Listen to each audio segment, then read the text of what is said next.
que eu percebo? O contador, o empresário contábil, ele enxerga as coisas de forma muito pragmática. Isso aqui é isso, isso aqui é isso, isso aqui é aquilo. E, de certa maneira, interpretem bem o que eu vou dizer aqui, porque eu quero falar uma coisa decente para vocês. Às vezes você tem que ser criativo. Ser criativo não tem nada de errado, pelo contrário. As pessoas criativas têm prêmios maiores que pessoas convencionais. Então é o que você falou. Cara, o que é essa caneca? Depende. Essa caneca ela pode ser importada, ela pode ser fabricada aqui, ela pode ser na zona... Por favor, foi genérico, tá? Isso exato, mas aí pense você agora do outro lado. E aí esse corte que viralizou do Flávio Augusto é um corte bem interessante, porque ele fala que ele tem um cara que queria... Não sei se tu viu isso. O cara queria almoçar com ele, tal, lá nos Estados Unidos, lá, e ele cobrou R$1 milhão pra fazer o almoço. E a dica que ele deu nesse almoço foi voltada a atributo, que era como o cara estava reconhecendo a receita dele. Em outras palavras, o que ele disse? Pô, cara, olha, isso que tu tá vendendo como isso, poderia ser vendido como isso, só que vendido como isso, tu vai ter uma economia tributária. Então, assim, eu acho que tem muito disso e tem também essa questão de modelo. Eu sou uma escola ou eu sou uma consultoria, eu sou o que exatamente? O que eu sou influencia naquilo que eu reconheço receita, que influencia no quanto eu pago de imposto. E aí a gente está num momento onde a gente está pegando tudo isso que a gente entende como uma realidade, embaralhando tudo, jogando pro alto e ver o que vai cair. E a gente vai ter um papel muito estratégico. E, cara, eu acho que entender isso daí, eu acho que tende a sair muito bem. Vamos lá. Primeiro, não tem nem como discutir de novo. Vamos voltar àqueles 33%. Uhum. É a maior oportunidade de gerar lucro real é a economia tributária. Com inteligência para você não assumir riscos e depois ficar criando castelos de areia, tá, gente? Isso aí já é outra coisa. Né? Alguns falsos profetas, eu sempre tenho abordado muito o perigo desse momento também de explosão dessa oportunidade. E vão se levantar muitos nesse momento.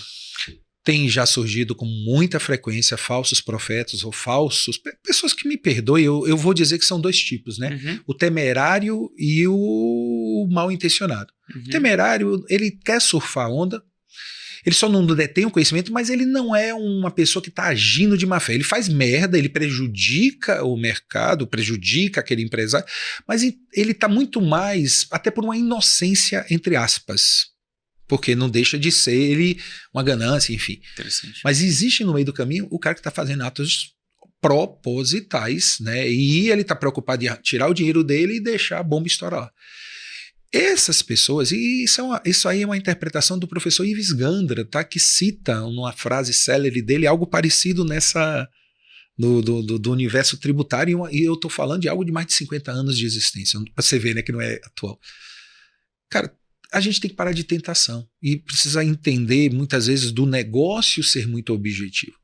Tributário é estratégico, se você ignora, você deixa dinheiro na mesa e pronto. Então, às vezes a gente está querendo melhorar uma logística.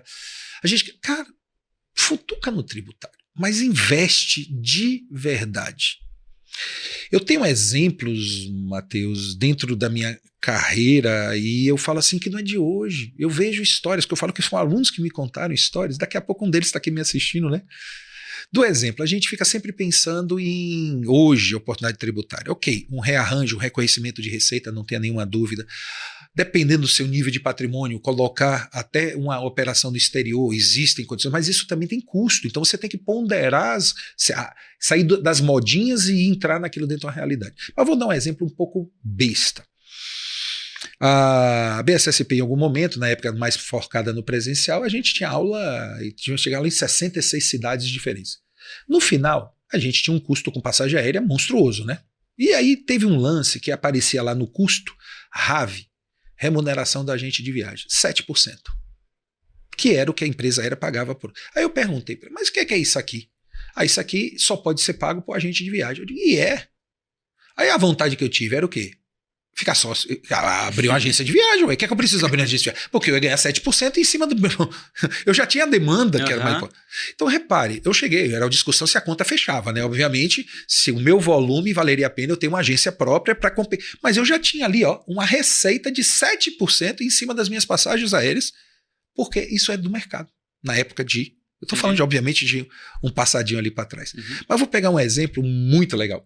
Uma empresa de engenharia numa obra, aquelas obras de canteiro, mais de 1.000 funcionários lá trabalhando, né, na obra, e um contador ele fazia o departamento pessoal desses profissionais e também ele fazia a contabilidade. E ele pegou duas coisas que chamam muita atenção. Ele tinha uma nota fiscal da alimentação, porque era canteiro de obra, tinha que pagar a alimentação, certo? E ele tinha no DP também a questão da folha. E ele observou uma coisa, que tinha mais ou menos um índice de, isso é engraçado, de faltas, de 10%. Então, mais ou menos 10% dos funcionários faltavam ao trabalho. Ok. A pergunta que ele se fez, olha bem, ele só tinha duas coisas que são de fontes diferentes. Uma é DP e a outra é contábil. Ele falou, tá aqui, eu pago a quentinha todo mês o mesmo valor. Mas eu pago para os 1.000, vamos arredondar, né? Para os 1.000 funcionários. Então chega a 1.000 quentinhas. Mas só 900 em média comem. O que se faz com essas outras 100 quentinhas? Nesse processo ele foi descobrir, e aí ele foi a campo. Olha o que é o trabalho investigativo no bom sentido. Sabe o que ele descobriu? O pessoal sobrava aquele negócio ali dentro. Nem todo mundo comia. Bom, o que eles fizeram? Um processo de negociação com o fornecedor, tinha um prazo, e eles negociaram uma margem de... Eu lembro que para o almoço, até às 9 horas da manhã, ele podia, dentro de uma quantidade, aumentar ou diminuir a quantidade de quentinhas, em cima de uma média. Legal. Nessa brincadeira, ele economizou quase 4% do valor do contrato de fornecimento de quentinhas. Porque ele também teve que fazer me rir pro cara de lá, pro cara assumir o risco, né? Claro. Cara, 4% numa coisa de alimentação é pouco, mas é aqui, né? É uma mordidinha aqui, é um negocinho aqui. Mas é isso mesmo. E aí, quer dizer, será que a gente não tá... Quando às vezes a gente tem uma bagunça organizacional dentro dos nossos negócios, será que a gente não está deixando de enxergar essas pequenas economias? Com certeza. E isso é o planejamento estratégico no mundo real, porque às vezes a gente fica pensando em coisas gigantes, né? E eu acredito muito nessa revolução do pouquinho. Cara, é todo dia, é um olhar. Porque cada real que você economiza é um real no bolso do empresário. Cada real que você fatura mais tem em cima de uma margem. Vamos imaginar que você tem uma lucratividade de 20%. E aí você faturou R$100 a mais. Quanto é que você vai botar no seu bolso? 20. Mas se você vai lá e economiza R$50 de uma despesa, quanto é que você vai botar no seu bolso? 50. Óbvio. Mais vale 50 economizado do que 100 faturado. Óbvio. Será que não é óbvio? Mas será que a gente se foca nesses pequenos somadinhos que no final é dinheiro no bolso? Com certeza.